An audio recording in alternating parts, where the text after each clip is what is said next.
Hey everybody, before I get started, I just wanted to dedicate this episode in the memory of my brother Sean, Christopher Shaun Baxter, who I lost 10 years ago this month, in the month of March, back in 2011, on an Easter Sunday that year, sadly enough. And just want to let everybody also know that cherish the ones around you, folks, because you just never know. If things worked the way it was supposed to, he'd be sitting here next to me, either bad-mouthing Justice League or cherishing it. I don't know, but I love and miss you, brother.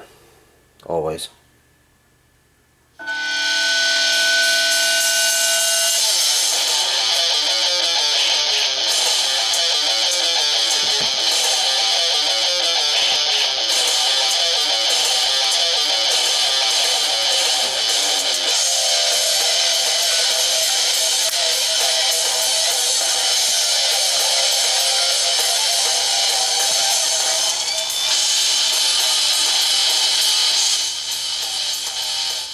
And welcome to a new episode of the Movie Dawgs show here on the Movie Dawgs channel. I am your host, William Baxter, and we are going to be talking about Justice League, the 2017. I wouldn't say too much controversial, but there is a lot of controversy surrounding this film, and of course, this past year we've. Anybody on any format of social media will know the term "release the Snyder Cut," and then of course that movement eventually got to the heads of AT&T and Time Warner Media and all that good stuff, and they allowed it. They greenlit it, and on that strength, and of course this month we're going to be getting. We're going to be getting the Zack Snyder's cut of Justice League. So, but we're going to kind of go into little details here about the what they call the Justice League, or the Joss Whedon cut of Justice League. This is more or less, it's pretty much, some people say it's 75% of Joss Whedon's film than it is Zack Snyder's, or vice versa. So, who knows? I mean, the only thing I can go about when it comes to when it comes to cuts and stuff like that is the when it comes to Superman 2, out of the old Richard Donner films and everything. Richard Donner was making Superman 1 and 2 back to back together simultaneously, and half of Superman 2 was already filmed. They had to stop so they concentrate on getting Superman 1 out there for the mass audience. And sadly enough, the producers did not want to bring him back, and they basically took what's been filmed. And they hired Richard Lester to make a few scenes so he can have that right to call it directed by Richard Lester. Nothing against Richard Lester, but his version does suck.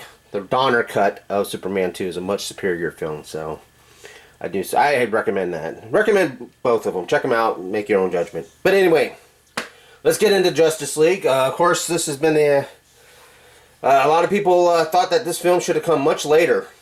We had the Man of Steel. We ended up having Batman v Superman.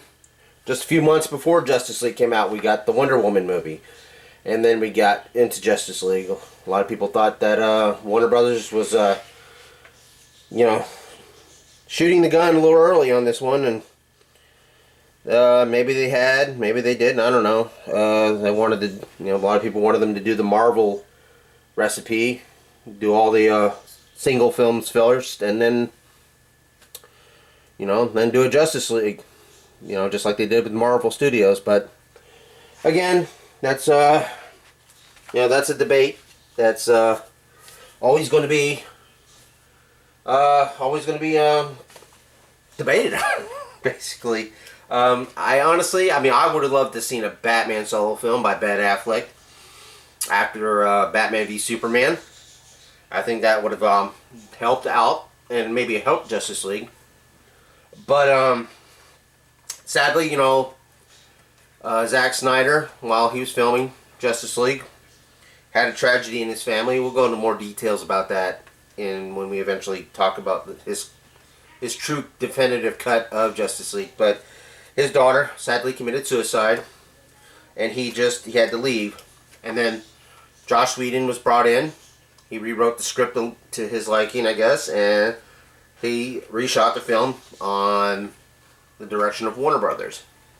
So, and you know, hey, well, I mean, I don't blame him. I mean, this is a guy that made Avengers happen. This guy, you know, filmed what a lot of people considered how would you film a superhero team movie with all these superhero characters in it, you know, and he made it work. Even though it was a collaborative effort. This one around, I think Joss Whedon really wanted to kind of put more of his stamp into this movie than he got a chance to do with the first two Avengers movie. So, I don't know. It's you could tell the differences of what is a Snyder scene compared to a Joss Whedon scene in these films. Just a simple little, I had to say, when it comes to the cinematography, and then also the lightheartedness. Joss Whedon, he's got a bit of a dry sense of humor, dry wit to him when it comes to his writing and into his movies. It's just, for some reason, it just wasn't working well in this movie because we had come to two serious tone films, and Batman v Superman, which Snyder had directed, and of course, which I think is Zack Snyder's going to be his masterpiece, is Man of Steel. And it just, I don't know, it was a little disappointing because this film is at best choppy when it comes to scenes that don't make sense of, like, why did he do that, or why does it seem to be like that. And it's I don't know, I guess you could say it was a catch-22. It's just, I don't know,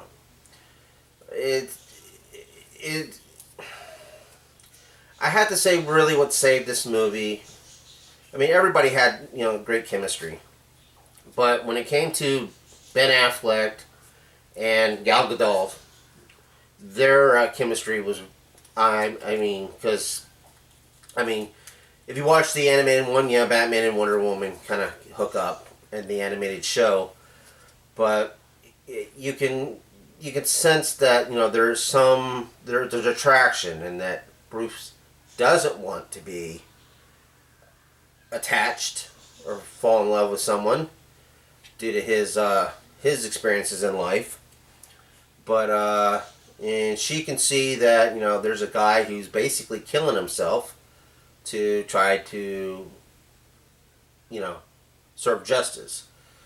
And I mean, we get little bits of that. Hopefully in the Snyder Cut we get more of that. There's a guy, you know, he's torn between his internal struggle for justice and his duty and honor, and, you know, his psyche, and of course, you know, he's got this beautiful Amazon princess who's, you know, trying to lure him to the way of, you know, being the good man that he should be and that he used to be.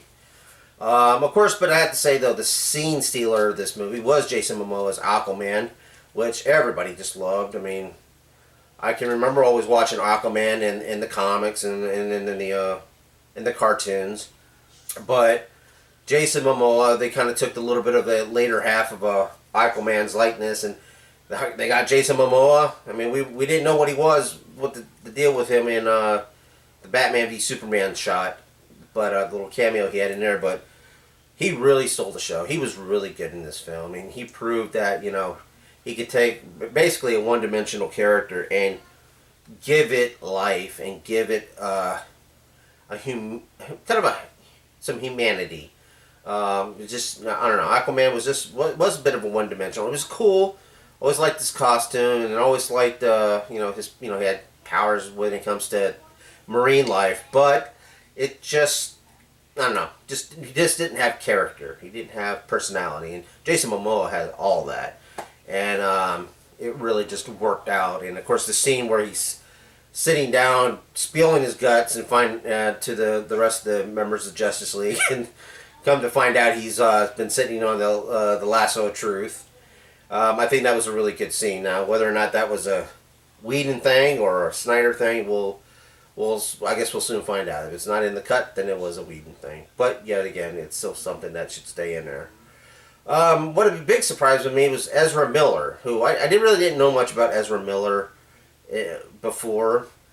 Man, I don't know, I was a little skeptic because I guess I didn't know who he was, but I did, enjoy his take on the Flash. I loved the costume. I didn't want to see a costume that looked like it, would shoot out of a ring, or him being like a little too serious, because I always thought Barry Allen was just a little mono, and I'd have to really give it up to Ezra Miller for his take on this. It was kind of like a combination between Barry Allen and Wally West. And those who watched the Justice League cartoon in the early 2000s, it was Wally West who was the Flash on that show. Now, sadly, we didn't get Martian Manhunter or Green Lantern, which everybody would want. Now, when we get down to Cyborg, now we all know when it comes to Ray Fisher and the whole thing with him and whatever it may have gone by with Joss Whedon, I don't know. I'm not taking sides because, one, I don't give a care, and two, one guy's the one that's throwing hints at something had happened, but he's not going out and fully saying it, and the other guy's just not talking because he probably, he's done with it. But I'm gonna have to say Ray Fisher, he did a great. The character of Cyborg's been played before, but Ray Fisher's not a bad actor. He just wasn't given much in this film to do because a lot of his scenes did get cut and altered for Justice League, the Whedon cut, and I will call it the Whedon cut because this is basically Joss Whedon's film. He was given editorial rights, it seemed like. So, again, I just don't. Cyborg's not a Justice League member. I know in the comics they eventually make him Justice League, but for me, he's always going to be a member of the Teen Titans, and that's just that's how I'm always going to look at it. And I would have loved to seen a DCEU version of the Titans or the Teen Titans in the movie forms, because the show itself is pretty good, but I would love to see a Teen Titans live action movie one day, and to have Cyborg in it, that would be great. But and of course, Henry Cavill, he whether or not it's because of Joss Whedon in this film, or that's the plan that it was supposed to be, but you did kind of get the Superman that you've been wanting to see in theaters or in the movies. The traditional, upbeat,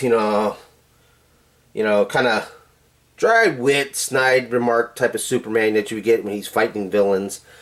But again, Henry Cavill should be and always should be Superman. I know recently it's been come out that J.J. Abrams is going to be doing his own Superman, and that's all more power to him. In my understanding, he wants to cast a African American, and that's happened in the comics. There's the multiverse that has the Elseworld stories, and that's a great thing.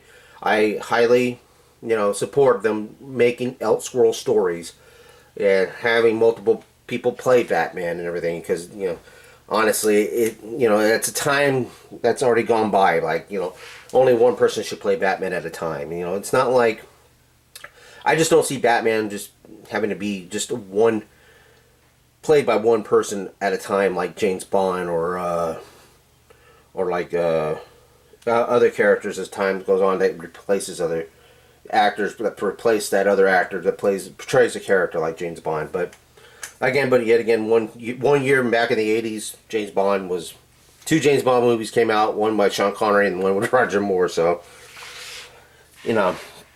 but I have to say though, the villain of Steppenwolf, which just didn't. I don't know. Darkseid's supposed to be in the Snyder Cut, and he was never hinted at all. Maybe I think by one line in this movie, but I mean, it's, you know, I don't know why Whedon decided on not using any images of Darkseid. Maybe it was because of time. He had less time to deal with it, and I don't know.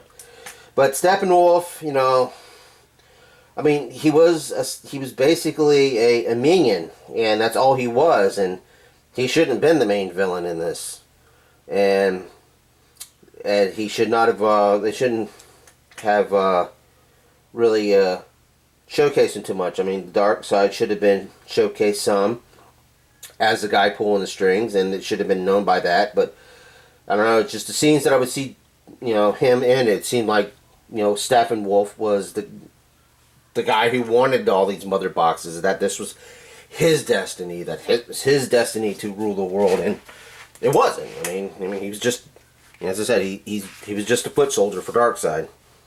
But again, in some of the scenes, there's some scenes like with Jeremy Irons, I think was just, you know, I did like the scenes that Jeremy Irons was in. You know, I mean, talking about the exploding penguins and stuff. I think Jeremy Irons is really.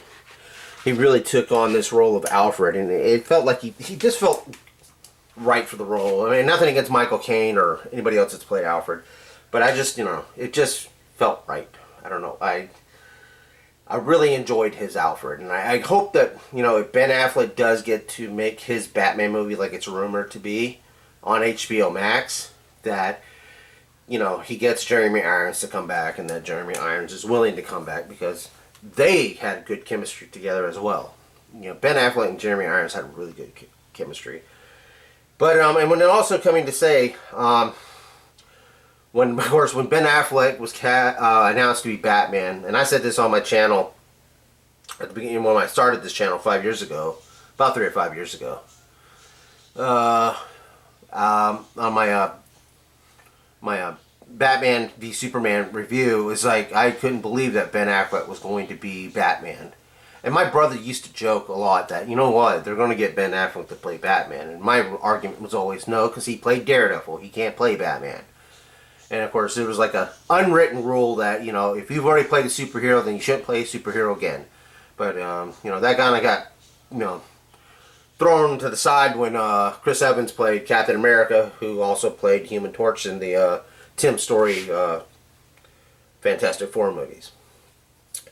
But all in all, I mean, I do have to say, you know, Ben Affleck has been the best Batman in my estimate, and that's not knocking Adam West, Michael Keaton, or Val Kilmer, or yes, I'll knock George Clooney's Batman because it sucked, but and Christian Bale's, or the gentleman who played Batman in the 1940 serials.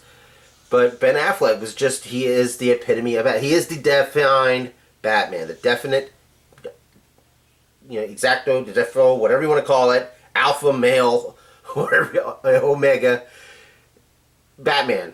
I mean, it's gonna. I will have to say, Robert Pattinson's got, you know, he's got some big shoes to fill. He's got a big suit to fill and everything. And Ben Affleck, just his tone, his body tone, and his build, and that look that he had, that he played Batman perfectly. And this was a great, his interpretation is the greatest interpretation of Frank Miller's work ever when it comes to a character that Frank Miller wrote on. And he played two of them. He played Daredevil, which Frank Miller in the comics defied and, you know, made popular and made cool. And he did that with Batman. He gave Batman his balls back in the 80s with The Dark Knight Returns. And Ben Affleck's likeness looked just like that. And I'll say more, you know, and I've said it even in as I said in the review of Batman v Superman I did years ago. But again, this movie, as I said, it's not bad. You can tell that it's choppy.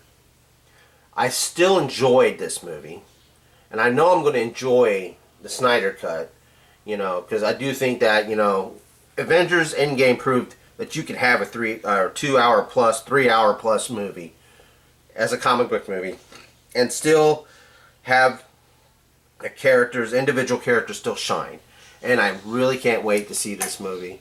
I hope by the time it's getting ready to come out that I'll have at least my subscription for HBO Max, and then after that I'll just cancel. I don't know, maybe I will, I don't know.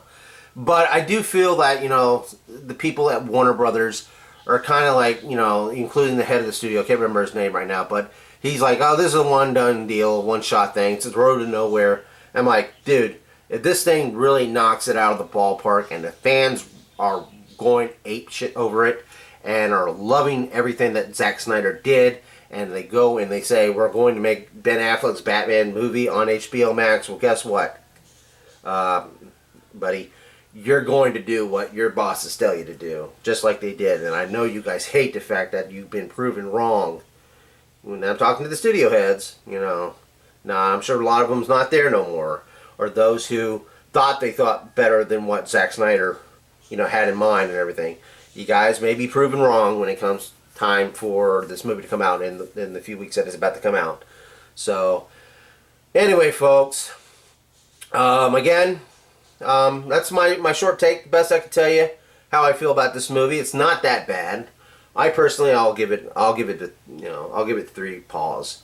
Because it does have its issues, and of course I would have loved to see Junkie XL's. I can't wait for Junkie XL's soundtrack to be put into the Josh Whedon cut, the Zack Snyder cut. Nothing against Danny Elfman. I always liked that. I like the fact that he kind of integrated his Batman march from the first 2 Batman films into the scene, and he used that little Superman John Williams motif in the fighting scene where Superman came back to life. But as I said, I'm not giving too much details in this film. I know, because everybody's seen it, and I don't need to go scene by scene description.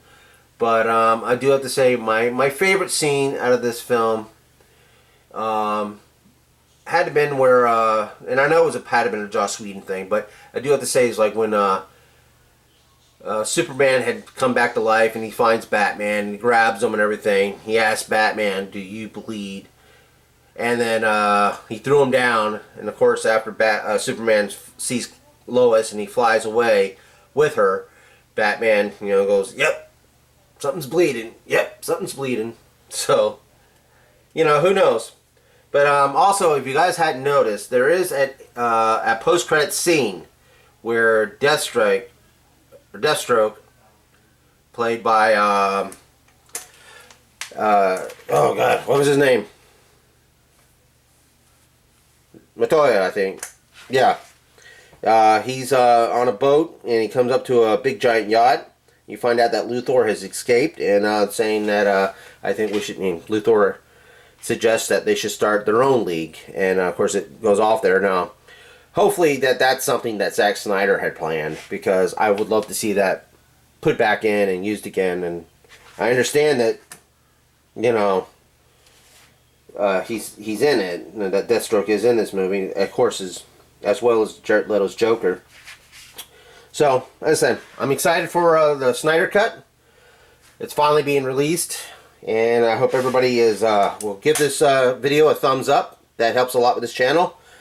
Again, what is your thoughts on Justice League? Leave your comments down below, please, folks. And also, if you haven't yet, subscribe to this channel and hit that notification bell, and you'll get all the notifications that about any videos that's being loaded and up and ready to go. And while you're at it, folks, don't forget that March 7th is the season premiere of Physical Media Format, Season 2. So do check that out, and it's going to be every Sunday after that, folks. Sunday, March 7th. Alright, folks, well, that's all the time I got. I want to thank you all. It's going to be just a one-parter. For once, anyway. Maybe. I don't know. Anyway, folks, next time I talk to you, folks, you guys take care. And also, again, I want to shout out to my late brother, Sean. Love you. Always and forever, bro. Alright, folks. Thanks for watching, and please keep on watching. Until next time, folks. Take care. Bye.